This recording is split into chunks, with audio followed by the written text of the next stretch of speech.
নমস্কার বন্ধুরা, চলুন আজকে আমাদের পুকুরটা আপনাদেরকে একটু দেখিয়ে নিয়ে আসি।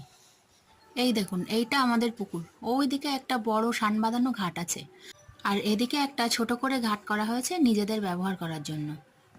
আজকে পুকুরে কিছুটা মাছ ছাড়া হবে। এই দেখুন কত ছোট ছোট মাছ, এগুলো বাটা মাছ আর কাতলা মাছের বাচ্চা। মাছগুলোকে কিভাবে ছাড়ে দেখুন। প্রথমে হাঁড়িতে একটু জলের ঝাপটা দিয়ে নেবে, তারপরে হাঁড়িটা আস্তে আস্তে করে ডুবিয়ে দেবে, আর মাছগুলো সব বেরিয়ে চলে যাবে। আর আমরা এদিকে একটু কাতলা মাছের বাচ্চাটা কেমন সেটা দেখতে চেয়েছিলাম, তাই দেখিয়ে দিল। এই দেখুন, আস্তে আস্তে করে হাঁড়িটা ডুবিয়ে দিচ্ছে, আর মাছগুলো সব বেরিয়ে যাচ্ছে।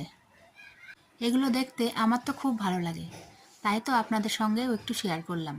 আপনাদের কেমন লাগে একটু কমেন্ট করে জানাবেন তো।